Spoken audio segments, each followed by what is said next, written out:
ಎಲ್ಲರಿಗೂ ನಮಸ್ಕಾರ. ಚಾಯ್ಗೆ ನಾನು ಛಾಯಾ ನಿಮ್ಮನ್ನೆಲ್ಲ ವೆಲ್ಕಮ್ ಮಾಡ್ತಾ ಇದ್ದೀನಿ. ನಾನು ಒಂದು ಕಾಲೇಜಲ್ಲಿ ಕೆಮಿಸ್ಟ್ರಿ ಪ್ರೊಫೆಸರಾಗಿ ವರ್ಕ್ ಮಾಡ್ತಾ ಇದ್ದೀನಿ. ಸಾಧ್ಯ ಆದಷ್ಟು ಕೆಮಿಸ್ಟ್ರಿ ರಿಲೇಟೆಡ್ ಟಾಪಿಕ್ನ ಹುಡುಗರಿಗೆ ಸಿಂಪಲ್ ಆಗಿ ಕನ್ನಡದಲ್ಲಿ ಹೇಳುವಂಥ ಪ್ರಯತ್ನ ನಾನು ಮಾಡ್ತಾ ಇದ್ದೀನಿ. ನಾನು particularly Bangalore university, Bangalore city university, Bangalore north university BSc chemistry syllabus ಏನಿದೆಯಲ್ಲ ಅದನ್ನೆಲ್ಲ ಅಪ್ಲೋಡ್ ಮಾಡ್ತಾ ಇದ್ದೀನಿ. ಅದ್ರ ಜೊತೆಗೆ ಎಲ್ಲ ಡಿಗ್ರಿ ಹುಡುಗರಿಗೆ, ಬೇರೆ ಬೇರೆ ಯೂನಿವರ್ಸಿಟಿ ಡಿಗ್ರಿ ಹುಡುಗರಿಗೆ ಹೆಲ್ಪ್ ಆಗುವಂಥದ್ದು ಸ್ಕಾಲರ್ಶಿಪ್ಸ್ ಇರ್ಬೋದು, ಅಥವಾ ಕಾಂಪಿಟೇಟಿವ್ ಎಕ್ಸಾಮಿನೇಷನ್ಸ್ ಇರ್ಬೋದು, KSET ಇರ್ಬೋದು, ನೆಟ್ ಇರ್ಬೋದು, ಪೇಪರ್ 1 ಪೇಪರ್ 2 ಅಥವಾ ಕೆಮಿಸ್ಟ್ರಿ ಇದನ್ನೆಲ್ಲ ಅಪ್ಲೋಡ್ ಮಾಡೋದಕ್ಕೆ ಟ್ರೈ ಮಾಡ್ತಾ ಇದ್ದೀನಿ. ಸಾಧ್ಯ ಆದಷ್ಟು ಕೆಮಿಸ್ಟ್ರಿ ರಿಲೇಟೆಡ್ ಟಾಪಿಕ್ನ ಸಿಂಪಲ್ ಆಗಿ ಕನ್ನಡದಲ್ಲಿ ಹೇಳುವಂಥ ಪ್ರಯತ್ನ ಮಾಡ್ತಾ ಇದ್ದೀನಿ. ಕೆಮಿಸ್ಟ್ರಿ ಇಷ್ಟ ಇಲ್ಲದೆ ಇರೋರ್ಗು ಕೆಮಿಸ್ಟ್ರಿ ಕಡೆಗೆ ಸೆಳೆಯುವಂಥ ಪ್ರಯತ್ನ ನಾನು ನನ್ನ ಚಾನಲಲ್ಲಿ ಮಾಡ್ತಾ ಇದ್ದೀನಿ. ಇವತ್ತಿನ ಎಪಿಸೋಡಲ್ಲಿ ನಾನು ಹಾಗೆ ನೋಡ್ತಾ ಇದ್ದೆ. ಸೊ ಬ್ಲಡ್ ಬಗ್ಗೆ ಓದ್ತಾ ಇದ್ದೆ. ಆವಾಗ ನನಗೆ ಆರ್ಟಿಫಿಷಿಯಲ್ ಬ್ಲಡ್ ತುಂಬ ಜನ ವರ್ಕ್ ಮಾಡ್ತಿದ್ದಾರೆ ಅದ್ರ ಮೇಲೆ ಅನಿಸ್ತು. ಅದನ್ನ ಜೊತೆಗೆ ಶೇರ್ ಮಾಡ್ಕೋಬೇಕು ಅಂತ ಅನಿಸ್ತು. As an interesting topic. Chemistry ಅಂತಂದರೆ ಬರೀ ಪುಸ್ತಕ ಓದೋದಷ್ಟೇ ಅಲ್ಲ, ಸಿಲೆಬಸ್ಸಲ್ಲಿ ಇರೋದಷ್ಟೇ ಅಲ್ಲ, ಅಪಾರ್ಟ್ ಫ್ರಮ್ ನಮ್ಮ ಡೇ ಟು ಡೇ ಲೈಫ್ಗೆ ಏನು ವರ್ಕ್ ಆಗ್ತಿದೆ ಅದು ಗೊತ್ತಾಗಬೇಕು ನಮಗೆ. ಹಾಗಾಗಿ ಇವತ್ತು ನಾನು ಎಪಿಸೋಡ್ನ ಅಪ್ಲೋಡ್ ಮಾಡ್ತಾ ಇದ್ದೀನಿ. ಎಗೇನ್ ವೆಲ್ಕಮ್ ಟು ಛಾಯಾ. ನನ್ನ ಚಾನಲ್ನ ಸಬ್ಸ್ಕ್ರೈಬ್ ಮಾಡಿ, ಶೇರ್ ಮಾಡಿ. ಇವತ್ತಿನ ವಿಡಿಯೋದಲ್ಲಿ ನಾನು ಆರ್ಟಿಫಿಷಿಯಲ್ ಬ್ಲಡ್ ಅಂತ ಹೇಳ್ಬೋದು, ಬ್ಲಡ್ ಸಬ್ಸ್ಟಿಟ್ಯೂಟ್ ಅಂತ ಹೇಳ್ಬೋದು, ಬ್ಲಡ್ ಸೊರೊಗೇಟ್ ಅಂತ ಹೇಳ್ತಾರೆ, ಬ್ಲಡ್ ಎಕ್ಸ್ಟೆಂಡರ್ ಅಂತಾರೆ, ಆಕ್ಸಿಜನ್ ಥೆರಪೆಟಿಕ್ಸ್ ಅಂತ ಹೇಳ್ತಾರೆ. ಸೊ ಇದ್ರ ಬಗ್ಗೆ ಏನು ಅಂತ ನಾನು ಅಂದ್ಕೊಳ್ತಾ ಇದ್ದೀನಿ. ಹಂಗಂದ್ರೆ ಏನು? ಬ್ಲಡ್ ಸೆರಗೋಯ್ಟ್ ಅಂದರೆ ಏನು? ಬ್ಲಡ್ ಎಕ್ಸ್ಟೆಂಡರ್ ಅಂದರೆ ಏನು? ಅಥವಾ ಆರ್ಟಿಫಿಷಿಯಲ್ ಬ್ಲಡ್ ಅಂದರೆ ಏನು ಅಂದರೆ, ಈಗ ಬ್ಲಡ್ ಯಾವ ರೀತಿ ಕೆಲಸ ಮಾಡುತ್ತಲ್ಲ ಅದೇ ಥರ ಮಿಮಿಕ್ ಮಾಡುವಂಥದ್ದು, ಅದೇ ಥರ ಅನುಕರಣೆ ಮಾಡುವಂಥದ್ದು. ಅದು ಏನೇನು ಕೆಲಸ ಮಾಡುತ್ತಲ್ಲ ಬ್ಲಡ್, ಅದನ್ನೆಲ್ಲ ಮಾಡುವಂಥದ್ದು ಮಾಡೋಕ್ಕೆ ಸಾಧ್ಯನಾ ಆರ್ಟಿಫಿಷಿಯಲ್ ಆಗಿ ಅಂತ ಯೋಚನೆ ಮಾಡ್ತಾರಲ್ಲ, ಅದಕ್ಕೆ ನಾವೇನಂತ ಕರಿತೀವಿ? ಬ್ಲಡ್ ಸಬ್ಸ್ಟಿಟ್ಯೂಟ್ಸ್ ಅಂತ ಕರಿತೀವಿ, ಆರ್ಟಿಫಿಷಿಯಲ್ ಬ್ಲಡ್ ಅಂತ ಕರಿತೀವಿ, ಬ್ಲಡ್ ಸರೋಗೇಟ್ ಅಂತ ಕರೀತಾರೆ, ಬ್ಲಡ್ ಎಕ್ಸ್ಟೆಂಡರ್ ಅಂತಾರೆ, ಅಥವಾ ಆಕ್ಸಿಜನ್ ಥೆರಪೆಟಿಕ್ಸ್ ಅಂತ ಹೇಳ್ತಾರೆ. ಯಾಕೆಂದರೆ ಬ್ಲಡ್ ಏನೇನು ಕೆಲಸ ಮಾಡುತ್ತಲ್ಲ ಎಲ್ಲನೂ ಮಾಡೋಕ್ಕಾಗ್ತಾ ಇಲ್ಲ. ಬಟ್ ಈಗ ಏನು ಮಿಮಿಕ್ ಮಾಡಿರೋಂಥದ್ದು, ಈಗ ಯಾವುದು ಮಾರ್ಕೆಟಲ್ಲಿ ಇರುವಂಥದ್ದು, ಯಾವುದೀಗ ಇಂಡಸ್ಟ್ರಿನಲ್ಲಿ ಯೂಸ್ ಮಾಡ್ತಾ ಇರೋಂಥದ್ದು ಯಾವುದು ಅಂದರೆ, they going to carry only oxygen carrying. ಈಗ ಬ್ಲಡ್ ತುಂಬ ಕೆಲಸಗಳು ಮಾಡುತ್ತೆ. ಅದರಲ್ಲಿ ಒಂದು ಮೇಜರ್ ಆ್ಯಕ್ಟಿವಿಟಿ ಏನು ಮಾಡುತ್ತೆ ಅಂದರೆ ಆಕ್ಸಿಜನ್ ಕ್ಯಾರಿಂಗ್ ಎಬಿಲಿಟಿ. ಆಕ್ಸಿಜನ್ ಏನು ಮಾಡುತ್ತೆ, each and every parts of the cell ಟಿಶ್ಯೂಸ್ಗೆಲ್ಲ ಹೋಗುತ್ತೆ, ಅಲ್ಲಿಂದ ಕಾರ್ಬನ್ ಡೈಆಕ್ಸೈಡ್ನ ಅದು ಕ್ಯಾರಿ ಮಾಡುತ್ತೆ. ಸೊ ಆ ಪ್ರಾಪರ್ಟಿಗೆ ಮಿಮಿಕ್ ಆಗಿರುವಂಥ ಕಾಂಪೌಂಡ್ಸ್ನ ಅವರು ಆಲ್ರೆಡಿ ಮಾರ್ಕೆಟಲ್ಲಿ ಯೂಸ್ ಮಾಡ್ತಾ ಇದ್ದಾರೆ, ಪೇಷಂಟ್ಗಳಿಗೆ ಯೂಸ್ ಮಾಡ್ತಾ ಇದ್ದಾರೆ. ಅದಕ್ಕೋಸ್ಕರ ಅದನ್ನು ಆಕ್ಸಿಜನ್ ಥೆರಪೆಟಿಕ್ಸ್ ಅಂತಾರೆ. ಸೊ ಹಾಗಾದರೆ ಬ್ಲಡ್ ಅಂದರೆ ಏನು? ಬ್ಲಡ್ ಬಗ್ಗೆ ಯಾಕೆ ಇಂಪಾರ್ಟೆನ್ಸ್ ಕೊಡಬೇಕು ನಾವು? So blood is one of the most important components of the life. ರಕ್ತ ಇಲ್ಲ ಅಂತಂದರೆ ಆಗೋದೇ ಇಲ್ಲ. ಸೊ ಹಾಗಾದರೆ ರಕ್ತ ಏನು? It's A complex liquid containing millions of chemicals and sell. So it's A fluid connective tissue that consist of plasma ಇರುತ್ತೆ, blood cells ಇರುತ್ತೆ, ವೈಟ್ ಬ್ಲಡ್ ಸೆಲ್ಸ್ ಇರುತ್ತೆ, ರೆಡ್ ಬ್ಲಡ್ ಸೆಲ್ಸ್ ಇರುತ್ತೆ, ಪ್ಲೇಟ್ಲೆಟ್ಸ್ ಇರುತ್ತೆ. ಮೇಯ್ನಾಗಿ ಬ್ಲಡ್ಡಲ್ಲಿ ಇರುವಂಥದ್ದು ಈ ಮೂರು: ಬ್ಲಡ್ ಸೆಲ್ಸ್ ಇರುತ್ತೆ, ಪ್ಲೇಟ್ಲೆಟ್ಸ್ ಇರುತ್ತೆ, ಮತ್ತು ಪ್ಲಾಸ್ಮಾ ಇರುತ್ತೆ. ಇದು ಲೈಫ್ ಸಸ್ಟೈನಿಂಗ್ ನಿಮಗೆ ಮಾಡೋದಕ್ಕೆ ಬೇಕೇ ಬೇಕು. ಯಾಕೆಂದರೆ ನಮ್ಗೆ ಉಸಿರಾಡೋದಕ್ಕಿರ್ಬೋದು, ಅಥವಾ ಆರ್ಟ್ ಆ್ಯಕ್ಟಿವಿಟೀಸ್ ಮಾಡೋದಕ್ಕಿರ್ಬೋದು. ಸೊ ಆಕ್ಸಿಜನ್ನ ಎಲ್ಲ each and every part of the ಬಾಡಿಗೆ ಕ್ಯಾರಿ ಮಾಡುವಂಥದ್ದು ಯಾವುದು ಅಂದರೆ ಬ್ಲಡ್. ಸೊ ನಮ್ಮ ಎಷ್ಟಿರುತ್ತೆ ಹಾಗಾದರೆ blood? 8% of our body weight ಎಷ್ಟಿರುತ್ತಲ್ಲ ಅಷ್ಟೇ ಇರುತ್ತೆ. ಸೊ ಅಕಸ್ಮಾತ್ ನೀವು ಬ್ಲಡ್ ಡೊನೇಷನ್ ಎಲ್ಲ ಮಾಡಿದ್ರೆ ಅವಾಗ ವಿತಿನ್ 48 hours ಅದು ರೀಗೇನ್ ಆಗುತ್ತೆ ಅಂತ ಹೇಳ್ತಾರೆ. ಸೊ ಆವ್ರೇಜ್ ವೆಯ್ಟ್ ಬಾಡಿನ ಅಡಲ್ಟಲ್ಲಿ ಎಷ್ಟಿರಬೇಕು ಅಂದರೆ 5 to 6 kgs ಇರಬೇಕು ಅಂತ ಹೇಳ್ತಾರೆ. The blood performs many actions, ಯಾಕೆ ಟ್ರಾನ್ಸ್ಪೋರ್ಟಿಂಗ್ ನ್ಯೂಟ್ರಿಯೆಂಟ್ಸ್ ಮಾಡೋದಿರ್ಬೋದು, from digestive system, removing toxins ಇರ್ಬೋದು, ಅಂಡ್ ವೇಸ್ಟ್ ಇರ್ಬೋದು, ಫೈಟಿಂಗ್ ಜರ್ಮ್ಸ್ ಇರ್ಬೋದು, ಈ ಥರ ಬೇಕಾದಷ್ಟು ಕೆಲಸ. ಸೊ ಅದಕ್ಕೆ ಮಿಮಿಕ್ ಆಗಿ ಮಾಡುವಂಥದ್ದು ಯಾವ್ದಾದ್ರು ಇದೆಯಾ ಅಂತ ಅವರು ಯೋಚನೆ ಮಾಡ್ತಾ ಇದ್ದಾರೆ. ಸೊ ಮುಂಚೆನೇ ಹೇಳಿದಂಗೆ ಬ್ಲಡ್ಡಲ್ಲಿ ತುಂಬ ನೀರಿನ ಅಂಶ ಇರುತ್ತೆ. ಆ ನೀರು ಅಂಶಕ್ಕೆ ನಾವೇನಂತ ಕರಿತೀವಿ? ಪ್ಲಾಸ್ಮಾ ಅಂತ ಹೇಳ್ತೀವಿ. ಅದರಲ್ಲೂ ಬೇರೆ ಎಲ್ಲ ಸೆಲ್ಸು ಅದೆಲ್ಲ ಏನಾಗುತ್ತೆ ಅಂದರೆ ಅಲ್ಲಿ ತೇಲ್ತಾ ಇರುತ್ತೆ. ಆ್ಯಕ್ಚುಲಿ ನಿಮ್ಗೆ ಏನಾಗಿರುತ್ತೆ, 4 ಪಾರ್ಟ್ ಇರುತ್ತೆ. ಒಂದು ಪ್ಲಾಸ್ಮಾ ಇರುತ್ತೆ, ಪ್ಲೇಟ್ಲೆಟ್ಸ್ ಇರುತ್ತೆ, ರೆಡ್ ಬ್ಲಡ್ ಸೆಲ್ಸ್ ಅಂತ ಹೇಳ್ತೀವಿ, ವೈಟ್ ಬ್ಲಡ್ ಸೆಲ್ಸ್ ಅಂತ ಹೇಳ್ತೀವಿ, RBCS ಅಂತ ಹೇಳ್ತೀವಿ, WBS ಅದು ಇರುತ್ತೆ. ಅದೆಲ್ಲ ಎಲ್ಲಿ ಫ್ಲೋಟ್ ಆಗಿರುತ್ತೆ ಅಂದರೆ ಪ್ಲಾಸ್ಮಲ್ಲಿ ಫ್ಲೋಟ್ ಆಗ್ತಾ ಇರುತ್ತೆ. ಸೊ ಪ್ಲಾಸ್ಮಾ ಹೇಗಾಗಿರುತ್ತೆ ಅಂದರೆ 55% ಪ್ಲಾಸ್ಮಾ ಇರುತ್ತೆ, 1% WBC ಪ್ಲೇಟ್ಲೆಟ್ಸ್ ಇರುತ್ತೆ, ಇನ್ 44% ರೆಡ್ ಬ್ಲಡ್ ಸೆಲ್ಸ್ ಇರುತ್ತೆ ಅಂತ ಅವರು ಹೇಳ್ತಿದ್ದಾರೆ. 55% of the blood is plasma. ನಮ್ಮ ಬಾಡಿನಲ್ಲಿ ಇರುವಂಥದ್ರಲ್ಲಿ ಅದು ಪ್ಲಾಸ್ಮಾ ಇರುತ್ತೆ. Plasma is A liquid. ಆ ಲಿಕ್ವಿಡ್ ಒಳಗಡೆ ಇದೆಲ್ಲ ಫ್ಲೋಟ್ ಆಗ್ತಾ ಇರುತ್ತೆ. ಅಗೇನ್ ಆ ಪ್ಲಾಸ್ಮಾದಲ್ಲೂ 90% ಆಫ್ ದ ಬ್ಲಡ್ ಪ್ಲಾಸ್ಮಾ ಏನಾಗಿರುತ್ತೆ ಅಂದರೆ ವಾಟರ್ ಇರುತ್ತೆ. ಸೊ ಹಾಗಾಗಿ ನಾವೇನು ಮಾಡಬೇಕಾಗತ್ತೆ, ವಾಟರ್ ನಮ್ಮ ಬಾಡಿಗೆ ಬೇಕಾಗುತ್ತೆ. 90% of the plasma is water. So ಹಾಗಾಗಿ ನಾವು ವಾಟರ್ನ ತುಂಬ ತೊಗೋಬೇಕಾಗುತ್ತೆ. It is the main transportation component of the body. Calcium and other nutrients travels in a plasma. So ಹಾಗಾಗಿ ನಮಗೆ ಪ್ಲಾಸ್ಮಾನು ಇಂಪಾರ್ಟೆಂಟ್. ಸೊ ನಿಮ್ಗೆ ಆಲ್ರೆಡಿ ಗೊತ್ತಿರುತ್ತೆ, ಸಣ್ಣ ವಯಸ್ಸಿಂದ ನೀವು ಓದ್ಕೊಂಡ್ಬಂದಿರ್ತೀರ. ರೆಡ್ ಬ್ಲಡ್ ಸೆಲ್ಸ್ ಅಂತ ಹೇಳ್ತೀವಿ, ಎರಿಥ್ರೋಸೈಟ್ಸ್ ಅಂತ ಹೇಳ್ತಾರೆ ಬಯಾಲಜಿಕಲ್ ಟರ್ಮಲ್ಲಿ. ಸೊ ಅದೇನಾಗುತ್ತೆ ಅಂತಂದರೆ contains iron rich protein, haemoglobin ಇರುತ್ತೆ, ಗಿವ್ಸ್ ರೆಡ್ ಕಲರ್ ಯಾವುದು ಕೊಡೋದು ನಮಗೆ ಅಂತಂದರೆ that is because of the haemoglobin. Most blood cells produced in the bone marrow. ಎಲ್ಲಿ ಪ್ರೊಡ್ಯೂಸ್ ಆಗುತ್ತೆ ಅಂದರೆ ಬೋನ್ ಮ್ಯಾರೋದಲ್ಲಿ ಪ್ರೊಡ್ಯೂಸ್ ಆಗುತ್ತೆ. ದ ಮೇನ್ ಫಂಕ್ಷನ್ ಏನು ಅಂತಂದರೆ ಆಕ್ಸಿಜನ್ ಕ್ಯಾರಿಯರ್, ಆಕ್ಸಿಜನ್ನ ಟ್ರಾನ್ಸ್ಪೋರ್ಟ್ ಮಾಡೋದು from one part to another part of the body. So ಕಾಲು ತುದಿಯಿಂದ ಹಿಡಿದು ತಲೆ ತನಕ ಅದೇನು ಮಾಡ್ತಾ ಇರುತ್ತೆ, ಬ್ಲಡ್ನ ಸರ್ಕ್ಯುಲೇಟ್ ಮಾಡ್ತಾ ಇರುತ್ತೆ. ಸೊ ಅದರ RBC ಶೇಪ್ ಹೇಗಿರುತ್ತೆ, ಡಿಸ್ಕ್ ಶೇಪ್ ಇರುತ್ತೆ, ಅದಕ್ಕೆ large surface area observing and releasing oxygen, ಈ ಥರ ಇರುತ್ತೆ, ಅದರದ್ದು ಶೇಪ್ ಇರುತ್ತೆ. ಸೊ ಅದ್ರ ಪ್ರಕಾರ ಅದು ಹೋಗುತ್ತೆ. ನೆಕ್ಸ್ಟ್ ಅದೇ ಥರ ನಮ್ಗೆ ಏನಾಗಿರುತ್ತೆ, ವೈಟ್ ಬ್ಲಡ್ ಸೆಲ್ಸ್ ಅಂತ ಹೇಳ್ತೀವಿ, ಲೂಕೋಸೈಡ್ಸ್ ಅಂತ ಹೇಳ್ತಾರೆ ಬಯಾಲಜಿಕಲ್ ಟರ್ಮಲ್ಲಿ ಅದನ್ನು. Leucocytes are the colourless blood cells.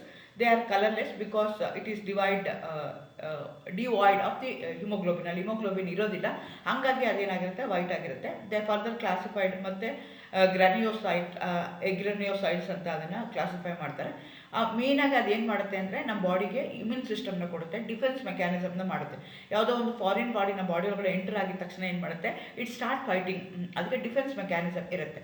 So ಈ ಚಿತ್ರದಲ್ಲಿ ತೋರಿಸಿರೋ ಥರ ಪ್ಲಾಸ್ಮಾ ಇರುತ್ತೆ, ವೈಟ್ ಬ್ಲಡ್ ಸೆಲ್ಸ್ ಇರುತ್ತೆ, ರೆಡ್ ಬ್ಲಡ್ ಸೆಲ್ಸ್ ಇರುತ್ತೆ, ಈ ರೀತಿ ಎಲ್ಲ ಚಿತ್ರದಲ್ಲಿ ನೋಡ್ಕೋಬೋದು. ಅಲ್ಲಿ ವೈಟ್ ಬ್ಲಡ್ ಸೆಲ್ಸ್ ಇರುತ್ತೆ, ಚಿಕ್ಕ ಚಿಕ್ಕದಿದೆಯಲ್ಲ, ಅದಕ್ಕೆ ನಾವೇನಂತ ಕರಿತೀವಿ, ಪ್ಲೇಟ್ಸ್ ಅಂತೀವಿ. ಅದು it will be floating in a plasma. ಇದೆಲ್ಲ ಯಾಕೆ ಇಂಪಾರ್ಟೆಂಟು ಅಂತಂದರೆ ಬ್ಲಡ್ ಟ್ರಾನ್ಸ್ಫ್ಯೂಷನ್ ಅಂತ ಪದ ಕೇಳಿರ್ಬೋದು. ಈಗ ಯಾರಿಗೋ ಒಬ್ರಿಗೆ ರಕ್ತ ಕಡಿಮೆ ಆಯಿತು, ಏನೋ ಆಕ್ಸಿಡೆಂಟ್ ಆಯಿತು, ವಾರ್ ಫೀಲ್ಡಲ್ಲಿ ಆಯಿತು, ಅಥವಾ ಏನೋ ತೊಂದರೆ ಇದೆ, ಅವ್ರಿಗೆ ಅನಿಮಿಕ್ ಪೇಷಂಟ್ ಇದ್ದಾರೆ ಅಂತ ಇಟ್ಕೊಳ್ಳೋಣ. ಸೊ ಅಂಥವ್ರಿಗೆಲ್ಲ ಏನು ಮಾಡಬೇಕು, ನಾವು ಬ್ಲಡ್ನ ಕೊಡಬೇಕು. ಆ ಪ್ರೋಸೆಸ್ಗೆ ನಾವೇನಂತ ಕರಿತೀವಿ, ಬ್ಲಡ್ ಟ್ರಾನ್ಸ್ಫ್ಯೂಷನ್ ಅಂತ ಕರಿತೀವಿ. If a patient loses too much of blood during the traumatic injury or surgical operation need a blood transfusion. So ಅವಾಗ ಏನು ಮಾಡಬೇಕು, ಆರ್ಟಿಫಿಷಿಯಲ್, ನಮ್ಮ ಮುಂಚೆನೇ ಹೇಳಿದಂಗೆ ಒಂದು ಬಾಡಿನಲ್ಲಿ 5 to 6 ಲೀಟರ್ಸ್ ಇರಬೇಕು, ಅದಕ್ಕಿಂತ ಕಡಿಮೆ ಇದ್ರೆ ತೊಂದರೆ ಆಗುತ್ತೆ ನಮ್ಮ ಬಯಾಲಜಿಕಲ್ ಆಕ್ಟಿವಿಟೀಸ್ ಮಾಡೋದಕ್ಕೆ ಬಾಡಿ ಒಳಗಡೆ. ಸೊ ಹಾಗಾಗಿ ಅಷ್ಟು ಬೇಕೇ ಬೇಕು. ಅದಕ್ಕಿಂತ ಕಡಿಮೆ ಆಯಿತು ಅಂತಂದರೆ ನಾವೇನು ಬೇಕಾಗುತ್ತೆ, ಹೊರಗಡೆಯಿಂದ ಕೊಡಬೇಕಾಗತ್ತೆ. ಅದಕ್ಕೆ ನಾವು ಟ್ರಾನ್ಸ್ಫ್ಯೂಷನ್ ಅಂತ ವರ್ಡ್, ಬ್ಲಡ್ ಟ್ರಾನ್ಸ್ಫ್ಯೂಷನ್ ಅಂತ ವರ್ಡ್ ಯೂಸ್ ಮಾಡ್ತೀವಿ. ಬೇಕಾದಷ್ಟು ನಮಗೆ ಬ್ಲಡ್ ಬ್ಯಾಂಕ್ಸ್ ಇದೆ, ಆಗಿದ್ರೂ ಏನಾಗ್ತಾ ಇದೆ ಅಂದರೆ ಶಾರ್ಟೇಜ್ ಆಗ್ತಾ ಇದೆ, ಬ್ಲಡ್ ಅವೈಲಬಲ್ ಇಲ್ಲ. ಈಗ ಮೆಡಿಕಲ್ ಪರ್ಪಸಸ್ಗೆ ಬೇಕು ಅಂದಾಗ, ಈಗ ವಾರ್ ಫೀಲ್ಡ್ ಇರ್ಬೋದು, ಅಥವಾ ಏನೋ ಒಂದು ಫ್ಲಡ್ ಆಗಿರ್ಬೋದು, ಇನ್ನೊಂದೇನೋ ಇರ್ಬೋದು, ಆ ಥರ ತೊಂದರೆ ಇದ್ದಾಗ ಏನಾಗುತ್ತೆ ಅಂದರೆ ಬ್ಲಡ್ ಟ್ರಾನ್ಸ್ಫ್ಯೂಷನ್ ಮಾಡೋದು ಕಷ್ಟ ಆಗುತ್ತೆ. ಯಾಕೆಂದರೆ ನಮಗೆ ಈ ಬ್ಲಡ್ಡು ನಮಗೆ ಸಾಕಷ್ಟು ಸ್ಟೋರೇಜ್ ಇಲ್ಲದೆ ಇರೋದಕ್ಕೋಸ್ಕರ ಇದು ಪ್ರಾಬ್ಲಮ್ ಆಗುತ್ತೆ. ಸೊ ಹಾಗಾಗಿ ಏನಾಗಬೇಕು ಅಂತಂದರೆ ಇದು ನಮಗೆ ಆರ್ಟಿಫಿಷಿಯಲ್ ಆಗಿ ಮಾಡೋ ನೆಸೆಸಿಟಿ ಇದೆ. ಸೊ ಅಗೇನ್ ಮೋರ್ ಓವರ್ ಏನು ಅಂತಂದರೆ ಈ ಹ್ಯೂಮನ್ ಬ್ಲಡ್ ಏನಿದೆಯಲ್ಲ ಕೂಲ್ ಟೆಂಪರೇಚರ್ಗೆ ಇರಬೇಕಾಗತ್ತೆ. ಅದ್ರ ಶೆಲ್ಫ್ ಲೈಫ್ ಎಷ್ಟಿರುತ್ತೆ ಅಂದರೆ 42 days. ಎಲ್ಲರೂ ಬ್ಲಡ್ ಡೊನೇಟ್ ಮಾಡ್ತಾ ಇದ್ದಾರೆ, ಬ್ಲಡ್ ಬ್ಯಾಂಕ್ಸ್ ಇದೆ ಅಂತ ನಿಮ್ಗೆ ಅನ್ಸಿದ್ರು it can store only for 42 days. 42 days ಆದಮೇಲೆ ಅದು ಹೆಲ್ಪ್ ಅಂದರೆ ಹೋಪ್ಲೆಸ್ ಆಗ್ಬಿಡುತ್ತೆ, ಅದು ನಾವೇನು ಮತ್ತೆ ಯೂಸ್ ಮಾಡೋಕ್ಕೆ ಆಗೋದಿಲ್ಲ. ಸೊ ಹಾಗಾಗಿ ಏನು ಮಾಡಬೇಕಾಗತ್ತೆ, transfusion play very important role. Particularly William henry ಎನ್ರಿ ಅವನೇನು ಮಾಡ್ತಾನೆ ಅಂದರೆ first time circulation of the body ಹೇಗಾಗುತ್ತೆ ಅಂತ ಹೇಳ್ತಾನೆ. ಅರೌಂಡ್ 1960s ಹೇಳ್ತಾನೆ ಅವನು. ಅದಾದಮೇಲೆ ಏನು ಮಾಡ್ತಾರೆ, everybody started thinking of artificial blood. ಇದು ಯಾವಾಗ ಹೈಲೈಟಿಗೆ ಬಂತು, ಮುಂದೆಲೆ ಬಂತು ಅಂತಂದರೆ HIV ಆದಾಗ. ಸೊ ನಮ್ಗೆ ಏನು ಮಾಡಬೇಕಾಗತ್ತೆ, HIV ಪೇಷಂಟ್ಗಳ ಹತ್ರ ನಾವು ಬ್ಲಡ್ ಟ್ರಾನ್ಸ್ಫ್ಯೂಷನ್ ಮಾಡೋಕ್ಕಾಗಲ್ಲ. ಅದಾದಾಗ ಆ ವೈರಸ್ಸು ಏನಾಗುತ್ತೆ ನಮ್ಮ ಬಾಡಿ ಒಳಗಡೆ ಬಂದ್ಬಿಡುತ್ತೆ ಥ್ರೂ ಬ್ಲಡ್. ಸೊ ಹಾಗಾಗಿ ಏನು ಮಾಡಬೇಕು, ನಾವೀಗ ಬ್ಲಡ್ನ ಟ್ರಾನ್ಸ್ಫ್ಯೂಷನ್ ಮಾಡ್ಕೋಬೇಕು ಯಾರ ಕಡೆಯಿಂದನಾದರೂ ಅಂದರೆ ಫಸ್ಟ್ ನಾವೇನು ಮಾಡಬೇಕಾಗತ್ತೆ, HIV ಟೆಸ್ಟ್ನ ಮಾಡಬೇಕಾಗತ್ತೆ. ಅದು ಎಕ್ಸ್ಪೆನ್ಸಿವ್ ಆಗುತ್ತೆ, ಜೊತೆಗೆ ಟೈಮ್ ಕನ್ಸ್ಯೂಮಿಂಗ್ ಆಗುತ್ತೆ. ಸೊ ಅದಕ್ಕೆ ನಾವು ಸ್ಪೆಂಡ್ ಮಾಡಬೇಕಾಗತ್ತೆ. ಸೊ ಆಮೇಲೆ ಅದು ಕರೆಕ್ಟಾಗಿದ್ದರೆ ಮಾತ್ರ ನಾವು ಅದನ್ನು ತೊಗೋಬೇಕಾಗತ್ತೆ, ಇಲ್ದರೆ ತೊಗೊಳಕ್ಕಾಗಲ್ಲ. ಈ ಒಂದು we have A ample amount of blood samples ಇದ್ರೂ ಬ್ಲಡ್ ಬ್ಯಾಂಕಲ್ಲಿ ಅದು HIV ಇಂದ ಫ್ರೀ ಇದೆಯಾ ಇಲ್ವಾ ಅಂತ ಚೆಕ್ ಮಾಡಬೇಕು. ಸೊ ಅದಕ್ಕೆ ಕಾಸ್ಟ್ ಆಗುತ್ತೆ. ನೆಕ್ಸ್ಟು ಕೊಡೋ ಅಂಥದ್ದು ಪರ್ಟಿಕ್ಯುಲರ್ಲಿ ಡೆವಲಪಿಂಗ್ ಕಂಟ್ರೀಸಲ್ಲಿ ಏನಾಗುತ್ತೆ ಅಂದರೆ ಬ್ಲಡ್ ಸಪ್ಲೈಸ್ ಕಡಿಮೆ ಇದೆ, ಡೋನರ್ಸು ಕಡಿಮೆ ಇದ್ದಾರೆ. ಏಜ್ ಆಗ್ತಾ ಅಗೇನ್ 50 and above ಇರೋರು ಬ್ಲಡ್ ಡೊನೇಷನ್ ಮಾಡಬಾರ್ದು ಅಂತ ಹೇಳ್ತಾರೆ. ಅಗೇನ್ ಅದರದ್ದು ಶೆಲ್ಫ್ ಲೈಫ್ ಎಷ್ಟಿದೆ, 42 days ಇದೆ. ಸೊ ಇದೆಲ್ಲ ಕಾರಣಕ್ಕೆ ಏನಾಗುತ್ತೆ ಅಂದರೆ ನ್ಯಾಚುರಲ್ ಕೆಲಾಮಿಟೀಸ್ ಇರ್ಬೋದು, ವಾರ್ ಟೈಮ್ ಇರ್ಬೋದು, ಅಥವಾ ಎಲ್ಲೋ ಆಕ್ಸಿಡೆಂಟ್ ಆಗಿರ್ಬೋದು, ಇನ್ನೊಂದು ಏನೋ ಪ್ರಾಬ್ಲಮ್ ಆದಾಗ ತಕ್ಷಣಕ್ಕೆ ಬೇಕು ಅಂದಾಗ ನನಗೆ ಬ್ಲಡ್ಡು ಸಿಕ್ಕೋದಿಲ್ಲ. So everybody wanted to go for artificial blood ಅಥವಾ ಬ್ಲಡ್ ಸಬ್ಸ್ಟಿಟ್ಯೂಯೆಂಟ್ಸ್ಗೆ ಹೋಗೋಣ ಅಂತ ತಿಳ್ಕೊಂಡ್ರು. ಇದರಿಂದ ಅಡ್ವಾಂಟೇಜಸ್ ಏನು, ಇದು ಮಾಡೋದ್ರಿಂದ ಏನೇನಾಗುತ್ತೆ ಅಂತ. ಸೊ ಪರ್ಟಿಕ್ಯುಲರ್ಲಿ ಇವಾಗ ನಿಮಗೆ ಬ್ಲಡ್ ಎಲ್ಲ ಟ್ರಾನ್ಸ್ಫ್ಯೂಷನ್ ಮಾಡಬೇಕು ಅಂದರೆ ಆ ಗ್ರೂಪ್ ಅವರು ಆ ಗ್ರೂಪ್ಗೆ ಕೊಡಬೇಕಾಗತ್ತೆ. ಆದರೆ ಈ ಬ್ಲಡ್ ಸಬ್ಸ್ಟಿಟ್ಯೂಟ್ ಏನಾದರೂ ಇದ್ದರೆ ಅದು ಯೂನಿವರ್ಸಲ್ ಬ್ಲಡ್ ಗ್ರೂಪ್ O ನೆಗೆಟಿವ್ಗೆ ಮಾಡಿರ್ತಾರೆ. ಸೊ ಹಾಗಾಗಿ ಯಾವ ಪೇಷಂಟ್ಗೆ ಯಾರು ಬೇಕಾದ್ರೂ ಕೊಡ್ಬೋದು, ಇವ್ರಿಗೆ Aಗೆ ಕೊಡಬೇಕು, Bಗೆ ಕೊಡಬೇಕು, ABಗೆ ಕೊಡಬೇಕು ಅಂತೇನಿಲ್ಲ. ಸೊ ಈಗ ಈ ಬ್ಲಡ್ ಸಬ್ಸ್ಟಿಟ್ಯೂಟ್ ಇದ್ದಾರೆ, it's a common, it can be given to everybody.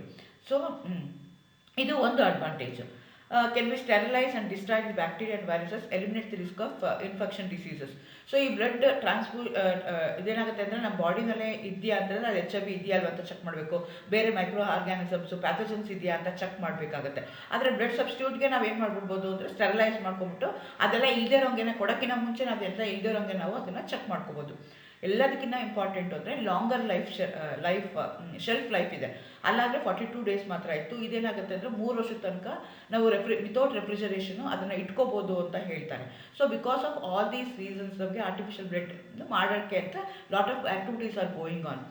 So ಇದೇನು ಮಾಡುತ್ತೆ ಅಂದರೆ ಈ artificial blood can be safely shelved outside the hospitals, then rapidly administer the patient in the emergency situation. So ಇದು ಹಾಸ್ಪಿಟ್ಲಲ್ಲೇ ಇಟ್ಕೋಬೇಕು, blood ಬ್ಯಾಂಕಲ್ಲೇ ಇರಬೇಕು ಅಂತಿಲ್ಲ.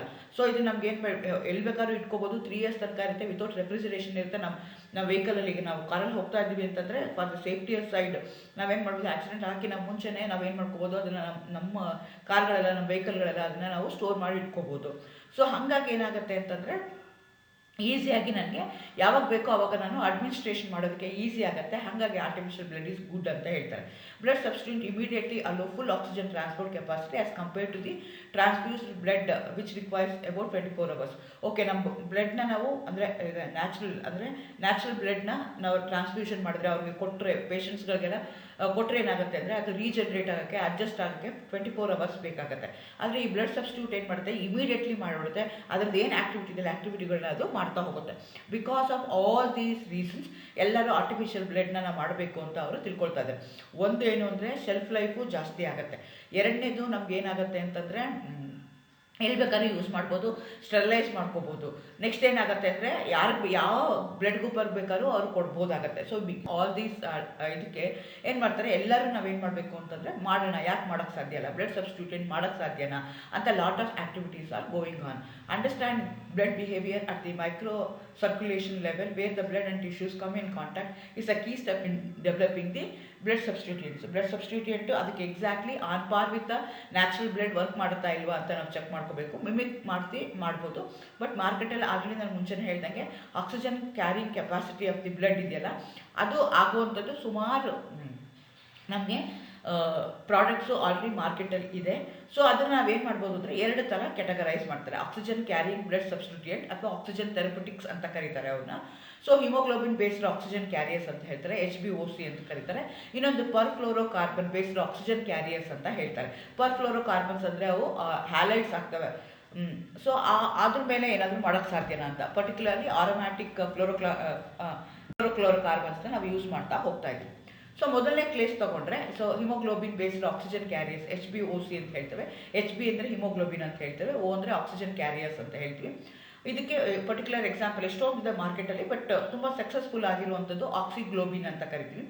Safe and effective blood substituent is urgently needed for the human blood transfusion in hospitals, at accident site, on battlefield filled with injuries, military workers. An efficient oxygen transport blood substitute for the human would also be an important therapy for asthmatic anemia and swollen tissues in sickle cell anemia. So Oxyglobin ಅನ್ನೋದನ್ನು ಏನು ಮಾಡ್ತಾರೆ, haemoglobin based oxygen carrier ಆಗಿ use ಮಾಡ್ತಾರೆ. ಹೇಗೇನು battle ಫೀಲ್ಡಲ್ಲಿ ಇರ್ಬೋದು, ಆಮೇಲೆ military workers ಇರ್ಬೋದು, ಅಥವಾ ಸಿಕ್ಕಲ್ ಸೆಲ್ ಅನಿಮಿಯಾ ಇರೋರ್ಗು ನಾವು ಕೊಡ್ತಾ ಹೋಗ್ಬೋದು. Blood substituent as a function like haemoglobin in carrying the oxygen to organs and cells inside the patient's body.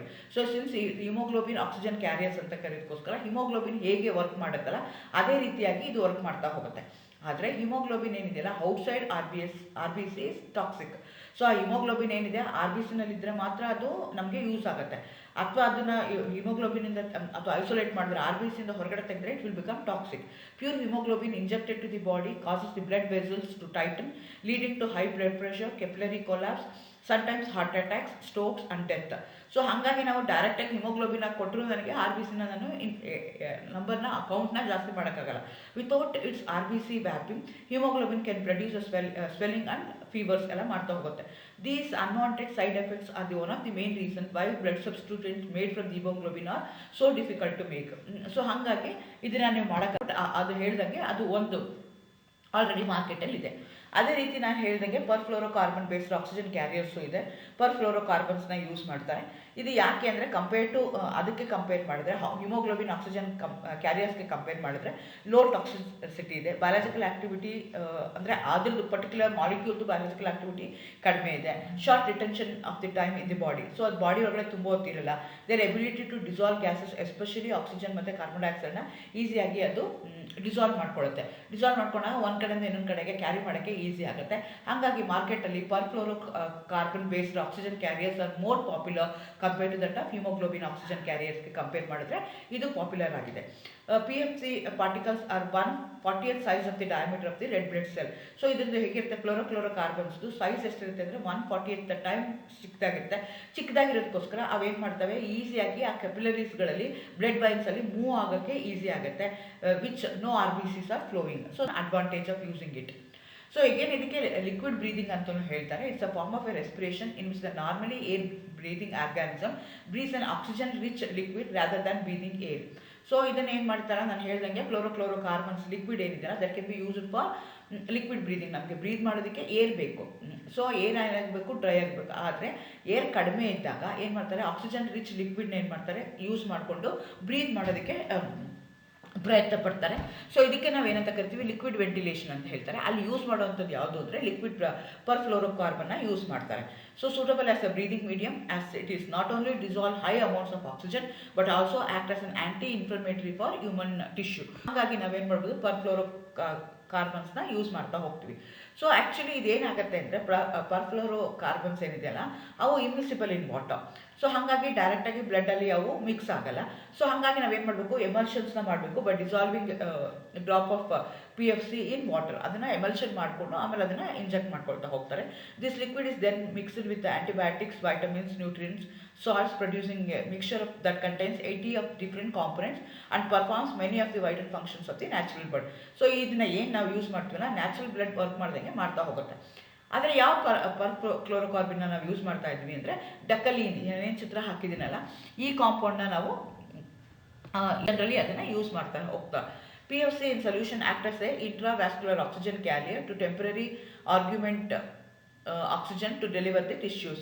PFCs are removed from the bloodstream within 48 hours by the body's normal clearance producer for the particles in the body exhalation ಆಗಿ ಹೊರಗಡೆ ಹೋಗ್ಬಿಡುತ್ತೆ. So PFC particles in solution can carry several times more oxygen per cubic than the blood, while 40 to 50 times smaller than the hemoglobin. ಇದೇನಾಗುತ್ತೆ ಅಂದರೆ ಈ PFCಗಳನ್ನ ನಾವು inject ಮಾಡಿದ್ರೆ ಅಥವಾ ಅದನ್ನು ನಾವು ಯೂಸ್ ಮಾಡಿದ್ರೆ, ಅಂದರೆ ಆರ್ಟಿಫಿಷಿಯಲ್ ಬ್ಲಡ್ ಥರ ಯೂಸ್ ಮಾಡಿದ್ವಿ ಅಂತಂದರೆ ಅದು ನಮ್ಮ ಬಾಡಿ ಒಳಗಡೆ ತುಂಬ ಹೊತ್ತಿರಲ್ಲ, ವಿತಿನ್ 48 hours ಹೊರಗಡೆ ಹೋಗ್ಬಿಡುತ್ತೆ. ಅದ್ರದ್ದು ಏನಾಗುತ್ತೆ, ಸೈಜು ತುಂಬ ಚಿಕ್ಕದಿರೋದಕ್ಕೋಸ್ಕರ ಅದ್ರ ಆಕ್ಸಿಜನ್ ಕ್ಯಾರಿಂಗ್ ಕೆಪಾಸಿಟಿ ಏನಾಗ್ತಾ ಹೋಗುತ್ತೆ, ಜಾಸ್ತಿ ಆಗ್ತಾ ಹೋಗುತ್ತೆ. Thank you.